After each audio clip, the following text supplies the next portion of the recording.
Untuk pertama kalinya pemirsa dalam catatan sejarah, Hakim Agung ditangkap tangan oleh pihak Komisi Pemberantasan Korupsi berkaitan dengan kasus dugaan suap penanganan perkara di Mahkamah Agung. Bagaimana hal ini bisa terjadi dan sebetulnya seperti apa sih konstruksi kasusnya? Kita akan coba temukan faktanya bersama saya Gina Vita.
Bahwa pihaknya dimintai uang oleh pihak Mahkamah Agung. Yang pertama, saya mohon maaf untuk semua pengacara yang ada di Indonesia. Inilah sistem yang buruk di negara kita, di mana setiap aspek dari tingkat bawah sampai atas itu harus mengeluarkan uang. Salah satu korbannya adalah kita. Maka saya dan Mas Eko, sebagai lawyer itu mengakui secara jujur bahwa kami menyerahkan uang. Menyerahkan uang kepada sama-sama di Mahkamah Agung, tapi kami tidak tahu ini panitera atau bukan. Intinya kami akan buka semuanya, kami siap menerima hukumannya, karena itu ketaatan kami ya. Sebagai penegak hukum, kami merasa moralitas kami sangat rendah.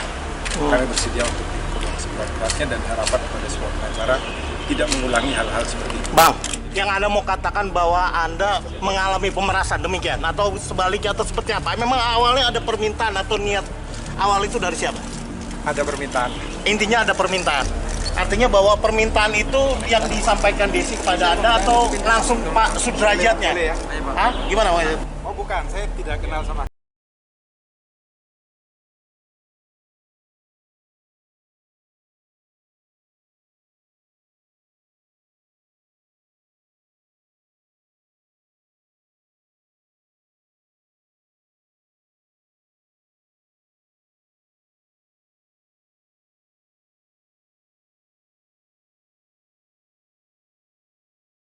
Yosep Parera dijemput oleh tim KPK di kediamannya di wilayah Tawangmas, Semarang Barat, Jawa Tengah.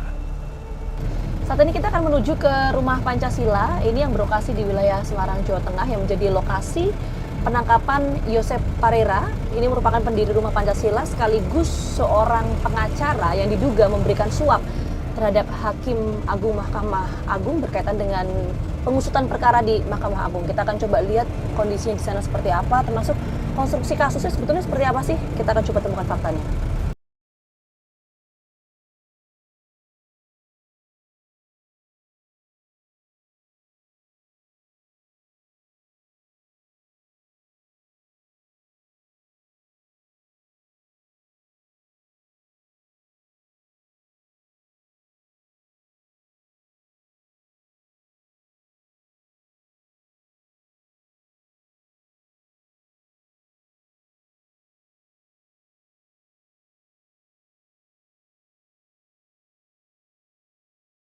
Kita boleh ngobrol sebentar, Pak Agung. Pak Agung ini petugas keamanan di sini ya, Pak ya? Di sini. Bapak sempat dapat informasi nggak dari warga atau mungkin dari petugas keamanan yang berjaga soal kemarin yang Setelah ditangkap saya Pak masuknya Yosep? itu, terus saya ada informasi dari satu security-nya itu, katanya Pak Yosep kena KPK gitu. Jam berapa itu Pak waktu itu ditangkap? Siang sekitar jam 2. Oh, jam 2 siangan ya, Pak jam ya? 2 siang. Oke, waktu itu banyak Pak yang kemudian ditangkap atau hanya Pak Yosep saja di sini? Pak Yosep sama itu Pak Eko. Oh, 2 orang berarti ya 2 Pak ya? Cepat berarti Pak ya penangkapannya ya Pak ya? Cuma ada dari Poltabes itu di sini semua, di sekitar sini. Jadi banyak aparat yang berjaga Iya, juga ya? iya. Oke. Cuma yang kelihatan aparat tok, untuk KPK-nya enggak kelihatan. Oke, baik. Terima kasih banyak Ya, Pak ya, Agung ya atas ya. waktunya ya. Ya, sama-sama. Kita akan coba temukan fakta berikutnya. Tak berhenti sampai di situ, langkah kami pun langsung menuju tempat di mana Yosep Parera dijemput oleh tim KPK pada 22 September 2022. Suasana pun sangat sepi ketika memasuki komplek perumahan ini. Kita sudah sampai di Rumah Pancasila dan Klinik Hukum. Ini yang menjadi lokasi ditangkapnya Yosep Parera, merupakan pengacara atau kuasa hukum yang diduga memberikan suap ke Hakim Agung pada Mahkamah Agung. Permisi. Kami pun bertemu dengan Rian dan Tresno yang merupakan tim media di Rumah Pancasila yang didirikan Yosep Salam Parera. kenal, saya Vita dari TV One. Mas Tresno. Oke, Mas Ren, Kepada Mas tim Tresno. Kita fakta, boleh masuk? keduanya menceritakan bagaimana Permisi. kiprah Yosep Parera di masyarakat. Diketahui selain aktif sebagai pengacara, Yosep Parera juga dikenal sebagai aktivis yang kerap mengedukasi masyarakat tentang hukum. Untuk Pak Yosep ini sudah menjadi kuasa hukum atau pengacara sejak tahun berapa, Mas? Sekitar 2000. Sekitar tahun 2000-an. Iya. Sudah mulai memutuskan waktu itu jadi Iya, oh ya. lawyer, kuasa hukum atau pengacara. Oke. Kalau tadi banyak sekali yang datang ke sini, ke Rumah Pancasila, Mas. Sempat mengetahui nggak kemarin waktu kejadian penangkapan Pak Yosep? Karena kan di sini lokasinya, betul ya? Betul. Jadi waktu hari penangkapan itu kita diutus oleh Pak Yosep menemuin ada orang dari Kalimantan minta bantuan hukum. Jadi kita direkomendasikan dari wartawan Semarang, kita temuin. Kita tahu bahwa Pak Yosep dibawa itu setelah sore, setelah kita ketemu siapa yang orang dari Kalimantan itu. minta bantuan hukum itu. Nah, informasi dari orang-orang kantor itu, Mas, gimana yang disampaikan waktu penangkapan? Apa saja yang dibawa oleh tim penyidik waktu itu? Pada saat itu orang-orang kantor cuma ngomong bahwa hari itu Bapak dibawa orang sekitar pukul 1. Sudah selesai sampai situ informasi yang masuk ke kami. Satu tuh satu siang, satu Jam dini 1 hari, siang. satu siang. Ya kalau kami ya sangat kaget ya. Mbak, Kaget ya. dan sedih ya Mbak ya. Karena beliau apa ya, sosok panutan, motivator, mungkin jadi bapak bagi kami. Ya, itulah Mbak. Kalau kaget sekali, Mbak. Apalagi dengar-dengarnya kan karena yang bawa KPK gitu kan ya. Kaget lah. Ya saya pikir kan Bapak di sini setiap hari beliau ngurusin media sosial, memberikan edukasi hukum, kemudian tiba-tiba entah ada angin apa tiba-tiba ditangkap, kan kami juga nggak tahu ya. Kasusnya apa kok bisa ditangkap. Nah, terus sempat cari tahu nggak ini Bapak apakah berkaitan dengan kasus yang sekarang ditangani KPK, misalnya berkaitan dengan Mahkamah Agung? soal yang koperasi simpan pinjam inti dana itu ya? Kalau itu kita tidak tahu ya, karena kita tidak ada liputan untuk itu. Mungkin itu urusan kantor sendiri ya Mbak. Kita tidak tahu urusan kantor, jadi beda antara kantor dan media. Gini Mas, ini kan Rumah Pancasila memberikan layanan hukum. Ada tidak masyarakat yang kemudian berkaitan dengan kasus ini datang kemari meminta bantuan ke Pak Yosep berkaitan dengan kasusnya, khususnya untuk yang Mahkamah Agung ini ya, perkara di Mahkamah Agung yang menjerat Pak Yosep. Ada tidak selama ini? Kalau selama ini kami kurang tahu ya Mbak. Karena kalau untuk urusan hukum ya langsung dengan anak-anak yang di sini atau yang di sana. Urusan kami pure untuk tentang bagaimana media mengedukasi masyarakat, kita cari isu-isu terkini, bagaimana kemudian kita mengangkat kembali dengan hal-hal yang simpel dan aturan hukumnya seperti apa. Cuma seperti itu. Oke, tapi Pak Yosep itu kenal nggak sih sama Hakim Agung Sudrajat Dimyati? Kalau dari hasil preskon kemarin dari surat terbuka Bapak yang ditulis sama Pak Yosep, beliau tidak kenal, beliau kenalnya oleh Desi. Ada permintaan uang, nah ini harus saya konfirmasi karena sempat waktu itu Pak Yosep kan sempat mengatakan bahwa ada permintaan uang dari pihak Mahkamah Agung untuk menyelesaikan perkara ini. Itu betul nggak sih? Memang ada permintaan uang itu? Sesuai dengan pengakuan Bapak di preskon, ya berarti mungkin seperti itu Mbak. Ada permintaan kan. Bapak selalu menggarisbawahi 2 kali bahwa ada permintaan. Aktivitas keseharian di Rumah Pancasila ini apa aja sih Mas? Kalau kami sih sebagai tim media, maka berurusan langsung dengan media, entah itu mengangkat isu-isu yang berhubungan dengan hukum, kita bahas tentang edukasinya untuk masyarakat seperti apa. Kira-kira itulah Mbak pokoknya. Oke, jadi layanan hukum lah ya setidaknya ya. Untuk masyarakat. Mengedukasi masyarakat dan mahasiswa tentunya ya. Oh, Karena kan tidak semua orang tahu paham hukum dengan mudah ya. Jadi banyak yang komen ke kita bahwa penjelasannya Pak Yosep itu sangat mudah dimengerti. Aktivitas keseharian di Rumah Pancasila ini apa aja sih Mas? Aktivitas Pak Yosep setiap hari hampir ada tamu datang untuk apa ya, konsultasi hukum, entah itu berbayar, entah itu cuma rata-rata kalau setiap pagi itu ada yang minta bantuan kita, entah minta bantuan sosial, entah minta bantuan hukum, itu tiap hari hampir ada datang ke sini. Oke, jadi ini untuk pelayanan hukum lah ya, Rumah Pancasila ini didirikan ya. Di dalam melakukan pembayaran pajak. Nah, Jika memang dikenal sebagai aktivis yang sering mengedukasi masyarakat tentang hukum dan membela keadilan, mengapa Yosep Parera justru terlibat aksi suap menyuap? Perkara apa yang tengah ditangani hingga perilaku korup itu dilakukan?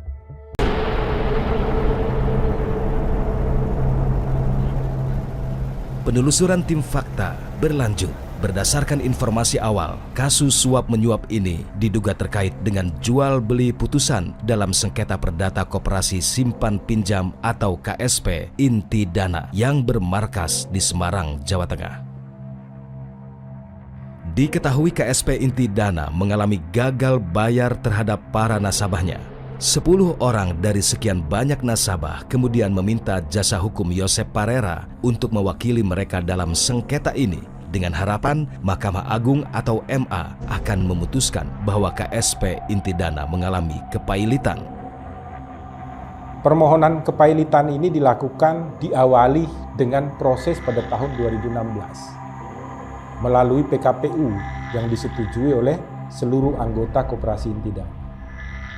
Berdasarkan putusan homologasi pada saat itu, maka ketua yang ditunjuk untuk melakukan pelaksanaan pembayaran kewajiban Koperasi Inti Dana kepada seluruh anggota adalah Handoko.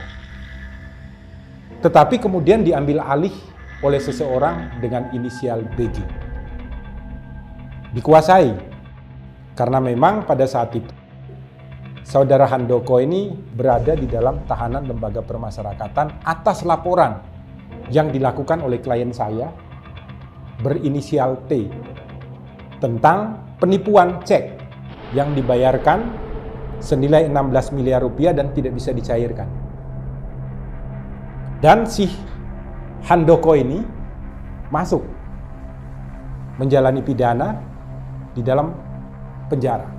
Tetapi putusan homologasi semua anggota setuju, yang melaksanakan koperasi untuk melakukan kewajibannya dalam 5 tahapan adalah Saudara Handoko dan belum dibatalkan berdasarkan putusan homologasi nomor 10 waktu itu. Nah, ketika diambil oleh saudara yang berinisial BG ini, kami telah berbicara baik-baik untuk melakukan kewajiban-kewajibannya. Tetapi dalam prakteknya tidak ada. Bahkan jatuh tempo terhadap klien-klien kami ini yang gelombang atau tahapan keempat masih ada satu yang belum dibayarkan, dan untuk yang tahap kelima itu semuanya dilakukan pembayaran. Kami melakukan somasi terhadap koperasi. Dijawab oleh saudara BG ini dengan mencabut status klien kami sebagai anggota koperasi. Ini bukti-buktinya ada ini. Ini yang ditujukan kepada klien kami yang berinisial I, kemudian ada yang berinisial T dan lain-lain. Dia mengatakan di sini dalam surat ini, keanggotaan Bapak I dicabut karena sudah tidak sejalan dengan visi misi KSP Intidana. Masih anggota belum dibayarkan. Karena keanggotaannya dicabut inilah maka kami melakukan upaya hukum. Memohon pilot ke pengadilan niaga. Karena ditolak kami merasa diperlakukan tidak adil, maka kami mengajukan kasasi ke Mahkamah Agung dan dikabulkan Mahkamah Agung. Kantor KPO Koperasi Simpan Pinjam Intidana yang berada di Jalan Setiabudi, Serondol, Banyumanik, Semarang, Jawa Tengah tampak berbalut pengumuman putusan MA yang menyatakan bahwa badan usaha tersebut telah pailit. Setibanya kami di depan kantor koperasi ini, tak ada terlihat satupun kegiatan yang berarti. Kondisi kantor pun dalam keadaan tertutup total, tanpa ada celah sedikit pun untuk kami dapat melihat kondisi ruangan. Dalam kantor koperasi ini, sepi dan sangat sepi. Kondisi inilah yang terjadi saat langkah kami menelusuri kantor koperasi Intidana. Terlihat hanya ada spanduk besar yang bertuliskan putusan Mahkamah Agung terkait koperasi Intidana.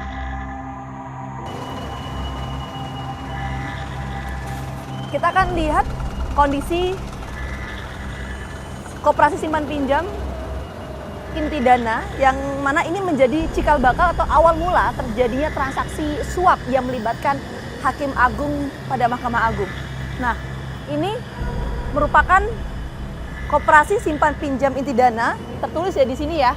Koperasi simpan pinjam Intidana ini dalam kondisi pailit.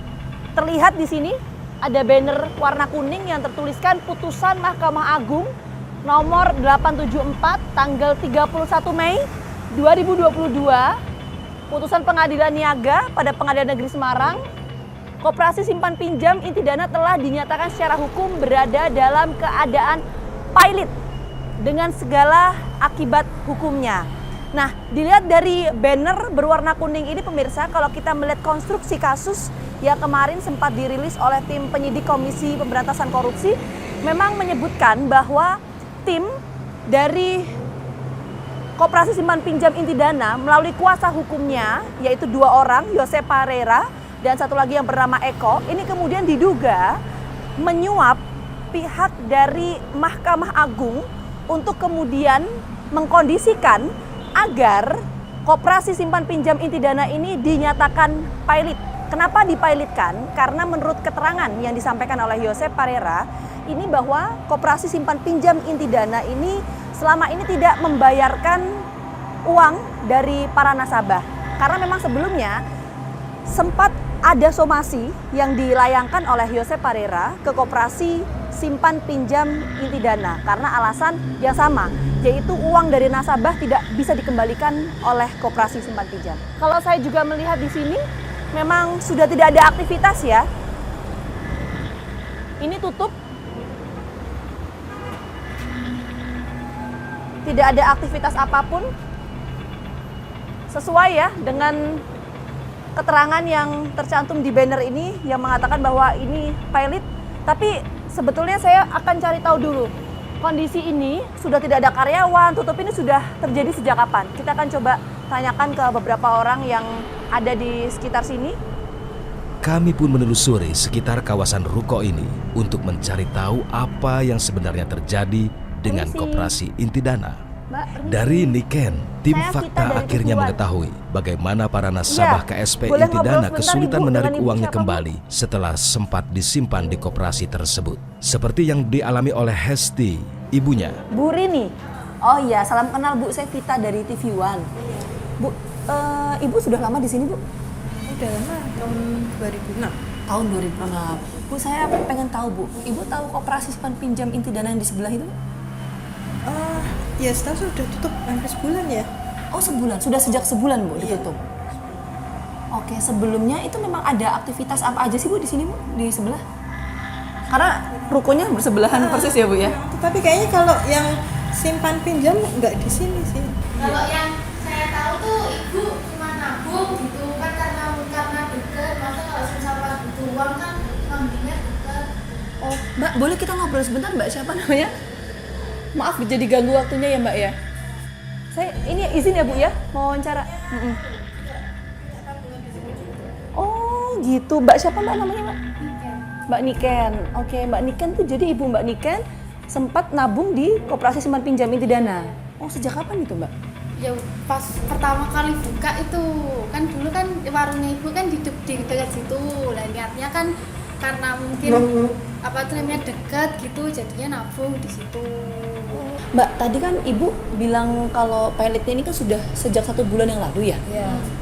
1 bulan yang lalu. Kalinya ibu. Dulu pernah. Oh, kedua kalinya. Dulu kapan itu? 2 tahun yang lalu kayaknya. Kayaknya 2 tahunan itu pernah disegel. Terus setelah itu dibuka kembali. Karena Terus manajernya juga, baru. normal sih kayak biasa, buka biasa gitu. Terus nggak tahu baru-baru ini ya pilot itu langsung lagi. dikasih apa spanduk besar.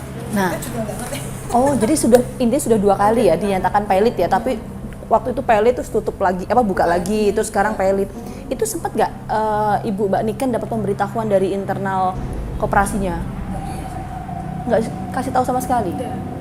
Terus selama menabung yang hampir 3 tahun lebih itu sempat ada bermasalah nggak sih Mbak? Kalau untuk Ibu Mbak Niken? Pertama kali kan pilot, terus buka itu tuh udah di yang uangnya ibu tuh dicicil gitu loh Mbak, dikembaliinnya dicicil. Tapi kan yang utang di situ kan tidak cuma ibu saya, banyak itu. Ibu saya yang yang nabung di sana 50 juta aja dapat kloter pengembaliannya aja sesi 3. Oke Mbak, jadi Ibu Mbak Niken itu sempat nabung 50 juta rupiah? Iya. Itu di inti dana? Iya.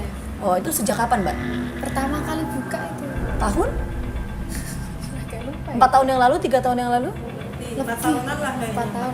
4 tahun, oke. Nah itu sempat ada masalah nggak kalau cerita dari Ibu Mbak Niken? Gak ada. Kan soalnya waktu sebelum pilot itu kan karena udah kenal deket sama karyawan sini, jadi kayak ibaratnya tuh nggak pernah ada pikiran kalau ternyata bakal diambil gitu sama pihak sananya gitu. Ibaratnya kayak pilot gitu tuh nggak pernah ada pikiran. Kalau yang saya dengar tuh kayak ibaratnya manajer atau yang nganunya itu tuh bawa kabur semua uang nasabahnya itu. Tak berapa lama Hesti pun datang ke toko yang berada di sebelah KSP inti dana tersebut. Bu Hesti ya?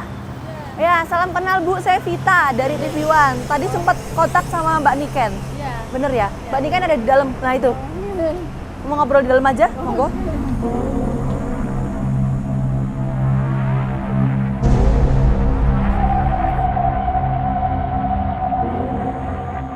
Ini adalah Bu Hesti. Bu Hesti ini adalah nasabah dari Koperasi Simpan Pinjam Inti Dana, betul ya Bu ya? Sudah berapa lama itu Bu jadi nasabah di sana? Ya sebelum collab yang pertama itu kira-kira 2 tahunan. Waktu itu collab yang pertama, yang Koperasi Simpan Pinjam yang collab itu tahun berapa Bu? Ingat nggak? Kalau nggak salah sih 2015. 2015. Oh 2015. Waktu itu sudah nabung di sana Bu? Udah. Oh sudah. Berapa itu Bu? Saya jumlah nabungnya tuh deposit 20 sama tabungannya 37 juta. Terus dikembalikan waktu collab pertama itu kan aku masuknya yang deposit itu kan 20 juta.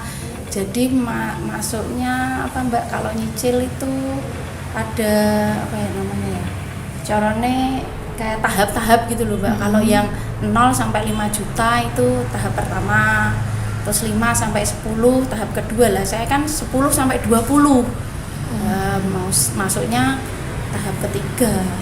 Oke, terus jadi waktu dikasih tahu collab gitu langsung uang nggak bisa diambil. Oke, nah baru setelah collab dinyatakan collab baru dicicil karena saya skema 3, berarti tahap ketiga itu ya nunggu tahap pertama sama tahap kedua lunas yang depositnya mungkin 0 sampai 5 sama 5 sampai 10 lah, saya kan 10 sampai 20.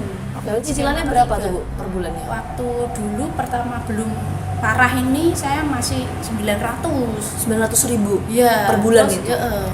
Berarti uang Ibu masih ada yang tertinggal di sana? Ya itu tertahan di kemarin sana. waktu daftar kan suruh daftar ke kurator. Itu saya nanya ke pengurusnya yang masih pakai ini grup ini toh. Itu 23 masih ada. Oh, jadi ada di grup WA gitu ya? Nasabah-nasabah dengan kuratornya? Oh, boleh Bu ditunjukkan Bu? Yang disampaikan gimana tuh Bu? Kuratornya di grup WA? Oh, kalau kurator enggak Mbak, ini Apa grupnya isinya?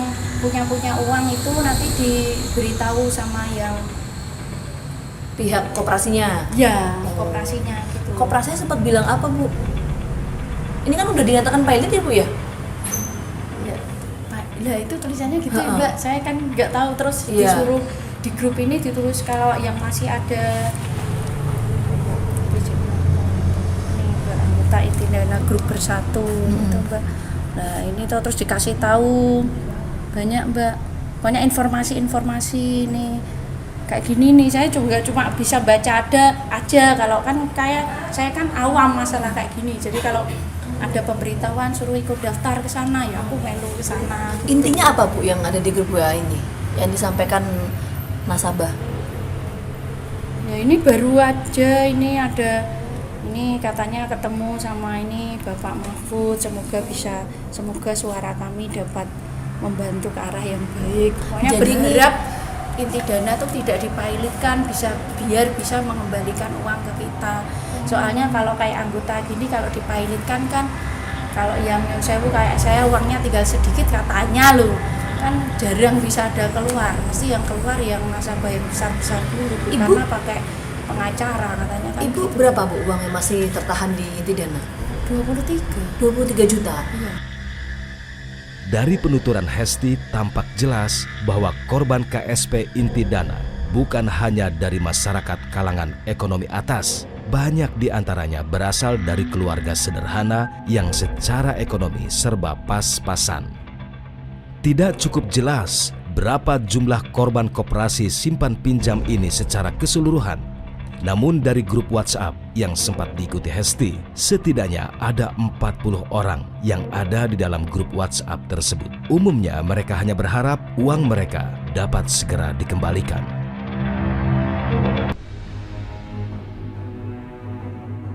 Ada yang menarik dalam perjalanan kasus penyuapan terhadap Hakim Agung ini. Kuasa hukum Yosep Parera sempat menggelar konferensi pers untuk membacakan pernyataan tersangka Yosep melalui surat yang ditulis langsung oleh Yosep Parera. Dalam surat itu, Yosep sempat menyampaikan bahwa penangkapan atas dirinya justru sebuah keberkahan. Sebab dengan demikian, dia bisa menyampaikan kepada orang banyak tentang buruknya sistem peradilan kita. Yang pertama adalah saya bersalah, saya siap dihukum seberat-beratnya. Saya tidak kenal hakim Mahkamah Agung karena yang saya kenal hanya Desi. Peristiwa ini bukan malapetaka bagi saya, tetapi berkat dari Tuhan untuk saya bisa bicara di kancah nasional. 9. Terima kasih kepada KPK untuk ruang yang diberikan kepada saya. Ruang ini akan saya gunakan bukan untuk membela diri saya, karena saya memang bersalah, tetapi akan saya gunakan untuk menyampaikan aspirasi masyarakat dalam penegakan hukum dan keadilan sosial. Tertanda Theodorus Yosep Parera. Nah. Tentang keberkahan ini juga diamini oleh Profesor Gayus Lumbun. Terbongkarnya kasus ini telah menambah daftar panjang tentang rapuhnya lembaga peradilan di negeri ini.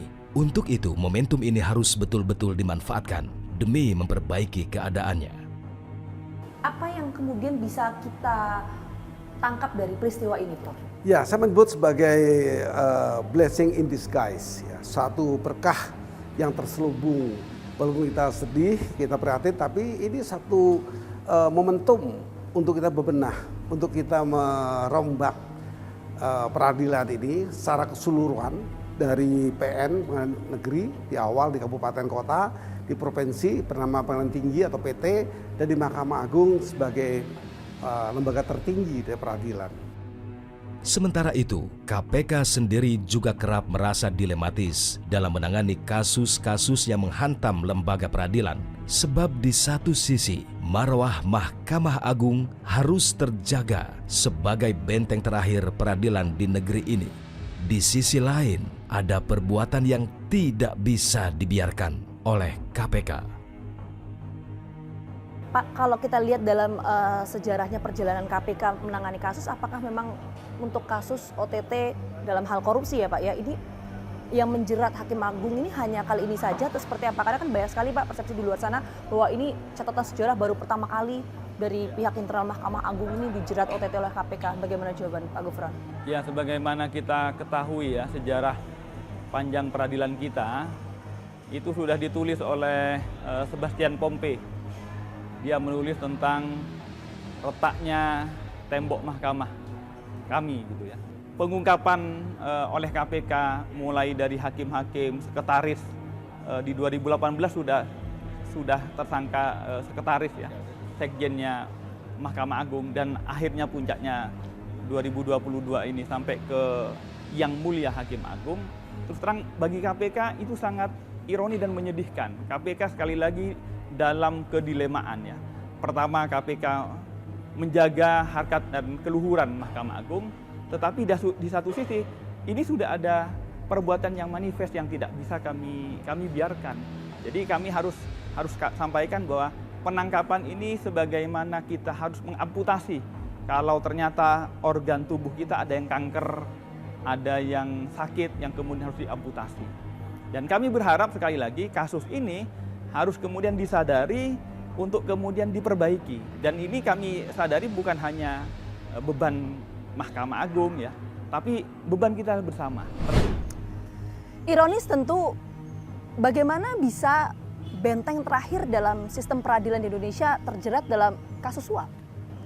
Fakta yang kami temukan di lapangan bahwa kuasa hukum atau pengacara yaitu Josep Parera dan Eko yang mewakili pihak dari nasabah Koperasi Simpan Pinjam Inti Dana diduga memberikan suap kepada Hakim Agung untuk menangani perkara yang tengah ditangani oleh pihak Mahkamah Agung dengan tujuan agar Koperasi Simpan Pinjam Inti Dana ini dinyatakan pilot. Sementara itu, Profesor Gayus Lumbun selaku mantan Hakim Agung mengatakan bahwa kalau bicara soal kasus suap pasti berkaitan dengan kejadian yang terstruktur. Berangkat dari pernyataan itu jadi tanda tanya dong, adakah dugaan keterlibatan pihak lain dalam konstruksi kasus ini?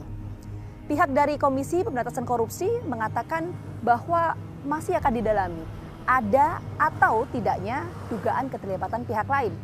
Tentu kita akan tunggu perkembangan penyidikan dari tim Komisi Pemberantasan Korupsi. Saksikan terus Fakta setiap hari Senin pukul 8 malam hanya di TV One.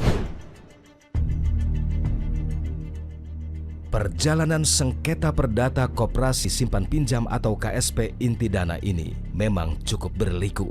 Meski urusan tingkat kasasi MA telah memenangkan nasabah yang diwakili oleh Josep Parera dan Eko Suparno, namun pihak koperasi masih mengajukan peninjauan kembali. Kondisi inilah yang akhirnya membuat para penggugat harus menggelontorkan sejumlah uang agar putusan MA tidak berubah. Meski demikian, Josep Parera sempat menegaskan bahwa pihaknya dipaksa untuk membayar oleh pihak salah seorang pegawai MA, yaitu Desi Yustria. Benarkah demikian? Kepada tim Fakta, Wakil Ketua KPK Nurul Gufron menjelaskan bagaimana konstruksi kasus ini hingga akhirnya praktik suap menyuap itu terbongkar. Pak Gufron, langsung saja Pak, ini kemarin sudah sempat dirilis sih sebetulnya oleh pihak Komisi Pemberantasan Korupsi soal konstruksi kasus, tapi kita ingin dengarkan secara detail Pak, sebetulnya konstruksi kasus yang menjerat Hakim Agung ini seperti apa sih Pak? Jadi pokok perkaranya adalah ada kasus mulai tingkat pertama ya adalah kepailitan. Artinya sengketa antara debitur dengan pihak koperasi. Itu saling sengketa, debitur ini kemudian mempailitkan. Ada beberapa, ada sekitar 9 atau 11 debitur, tapi yang aktif 2. Menggunakan jasa pengacara Josep Parera. Kemudian tersangka juga ya Pak ya? sekarang ya? juga. Oke. Dia bergugat mulai dari PN, PT, sampai kasasi. Ada 2 bidang hukum. Keperdataannya kepailitan adalah mempailitkan koperasi, lantas juga ada dugaan pidananya. Apapun itu lantas jalan dua-duanya ya dari PN ke PT sampai ke kasasi. Ya. Kasasi selesai, kemudian yang kami tangkap itu adalah kasasi sudah menang, kemudian lawannya PK. Nah, untuk mempertahankan PK-nya itu kemudian pihak debitur yang sudah menang di kasasi itu kan perlu mempertahankan. Untuk mempertahankan di tingkat PK itu ada pengaturan suapnya itu. Selanjutnya, Nurul Gufron juga memastikan bahwa Komisi Pemberantasan Korupsi akan melihat kasus penyuapan Hakim Agung ini secara lebih luas. Dengan kata lain, umumnya kasus suap menyuap dalam konteks koperasi biasanya tidak berdiri tunggal. Setelah ditetapkan sebagai tersangka, Hakim Agung ini, pihak-pihak dari unsur mana saja yang kemudian akan dimintai keterangannya oleh tim penyidik, Pak? Kasus ini jalurnya satu, jadi layer 4 layer ini di tingkat kedua itu mecah. Kalau Semua kita lihat pihak konstruksi yang relevan, sekiranya berkorelasi, memiliki hubungan dengan kasus ini, tentu KPK akan menelusuri pertanggungjawaban kami, akan menuntaskan ini secara holistik. Kami tidak ingin kasus ini hanya dipandang hanya satu ranting, tapi kami akan memandangnya lebih makro, sesungguhnya bagaimana yang terjadi. Oke, jadi membuka peluang ya Pak ya untuk memeriksa beberapa pihak yang juga berkaitan dengan konstruksi kasus ini, termasuk juga dari pihak Mahkamah Agung. Artinya tidak menutup kemungkinan bahwa ternyata kasus ini akan bercabang atau membuka kasus-kasus yang lain. Pandangan yang sama juga disampaikan oleh Profesor Gayus Lumbun yang juga mantan Hakim Agung. Dirinya melihat bahwa kasus suap menyuap merupakan kejahatan yang terstruktur dan biasanya disepakati oleh kedua belah pihak. Oke, nah Prof, kita tahu ya bahwa konstruksi kasus ini kan adalah Hakim Agung Mahkamah Agung ini kan kemudian menerima suap untuk perkara di Mahkamah Agung. Kalau kita melihat dalam konstruksi kasusnya, Prof melihatnya apakah memang ini peristiwa yang terjadi hanya oknum tertentu atau memang secara terstruktur atau seperti apa sih? Suap sendiri kan itu, suap ini kan ada kesepakatan, adanya kesatuan keinginan. Dan kata lain, kalau suap itu meeting of mind, ada istilah-istilah di pikiran yang sudah ketemu dan untuk dilakukan. Berarti kan kalau kita bicara hakim, dia majelis, bisa 3, bisa 5. Kita belum tahu majelis ini. Artinya selain satu orang yang OTT ini, tentunya ada kesepakatan juga di dalam untuk mengiyakan permintaan yang menyuap, itu semua harus diperiksa. Oh, di tracing gitu ya? Harus tracing, itu pasal 5 dari maklumat nomor 1 tahun 2017. Itu dilaksanakan sebenarnya juga oleh penyidik. Sehingga penyidik memeriksa banyak sekali nanti aparatur yang terlibat, termasuk ASN di sana, ada advokat juga. Advokat juga law firm-nya diperiksa. Oleh karena itu, ketika itu Mahkamah Agung menyebut sebagai berjenjang. Berjenjang itu kemana-mana yang terkait. Diperiksa semua supaya akar gitu ya, Prof, ya? Ya, terstruktur, itu, ya? betul.